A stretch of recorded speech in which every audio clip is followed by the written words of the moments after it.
So of course, like my mouth is down to the floor, like.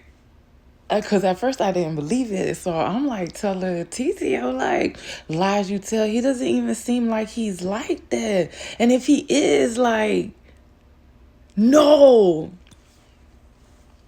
My favorite line is lies, lies.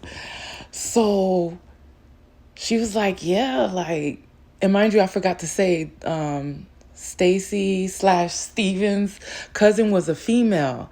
That's why they ended up, like, falling out. And mind you, when she told me this, I'm like in the back of my head, like, I need to see if it's true. I'm that type of friend. If I hear something about you, I'm going to come and confront. I'm going to tell you, like, this is what's being said about you. That's just the type of person I am. So, mind you, the next time I see Tasha, I forgot what did I see her for. I know I had to go to her house for something. And at this time, her and Dre are going through it because he's acting weird. Like, well, this is what she's telling me. This is what she's telling me. So I don't know how 100% true it was, but she was saying how he would start arguments with her because she wanted to leave. She wanted to go do stuff. And he was like arguing with her to the point where he was saying that he was going to want a divorce from her or whatever. And she was like, she doesn't understand what's his problem. But one thing I did notice about her, about Tasha, was she always constantly brought up the whole her sleeping with the pastor situation. She constantly brought that up all the time. That's how I knew she wasn't healed from it. Or I guess she still was blaming herself from it, because even then she still was trying to find a church to go to, like an American church, but she was just, I guess she kept making it seem like she was scared to, like, I don't know why you would be scared, but to be in members of churches and everything like that. But then she just completely stopped. Her and Isabel completely stopped. Like I said in the beginning, Isabel was a prayer warrior. Like, she was following, the steps and in the church and everything. But after that, she just completely fell off. And you could really tell. You could really tell. Because she was battling a lot of health issues, but she wasn't right her damn self. So she was going through that stuff. Her and Dre was like going back and forth. And I guess he was tired of her mom staying there. And then Junior constantly accusing him of trying to sleep with Jessica.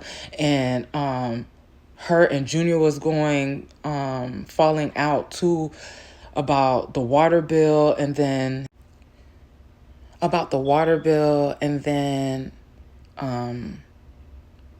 Junior still accusing of Dre trying to sleep with Jessica. It was just, that's what she was going through. So when I seen her, because I haven't seen Junior, and I was like trying to catch him to talk to him about that, but I could never catch him. So when I see Jessica, not Jessica, when I see, because like I said, he has a son with Jessica. So I just tell Tasha, and Tasha seemed like she was aggravated that night, like, or whatever. And I was like, how's Junior? Where's Junior? And she was like, oh, Junior don't stay with them anymore because he got an attitude with her. He basically kicked himself out of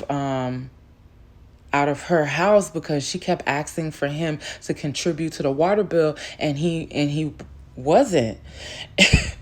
And then the whole thing with him still accusing Dre of sleeping with Jessica and whatever. So I was like, look, I don't know how 100% true this is, because mind you, back then Junior had that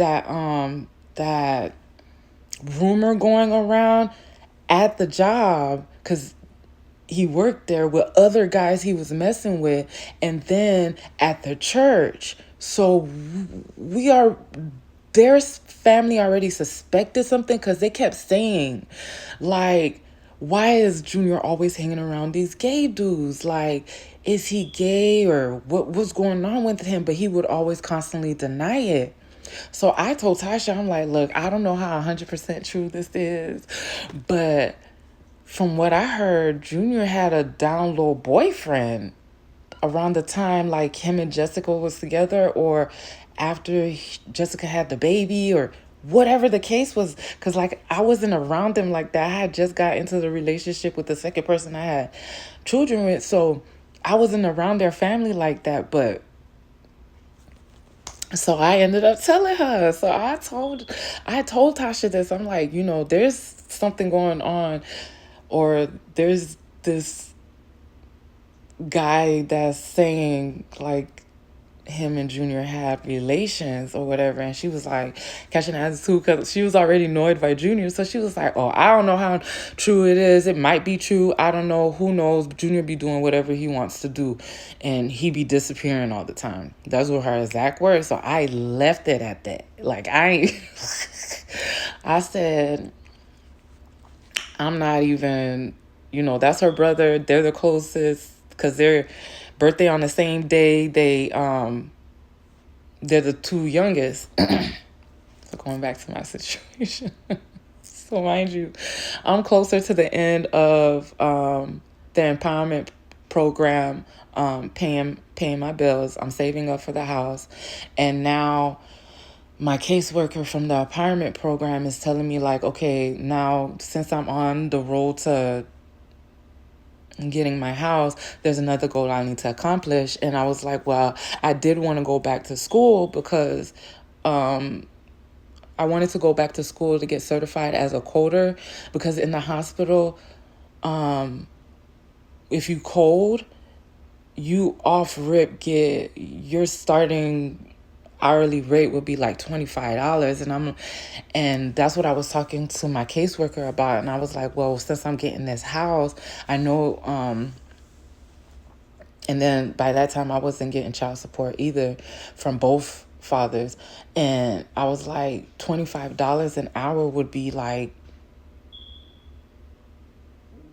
a good way to start, especially me becoming a home owner. So she was like, okay, she's going to send me some schools that I can start signing up for. And then she's going to put that as another goal for me to accomplish, for me to start looking into schools to go back to get my, to get certified as a coder for the hospital. So I start working on that. And then around this time, they're doing the whole process with child support too for the second person I had children with. So his mom ended up calling me again.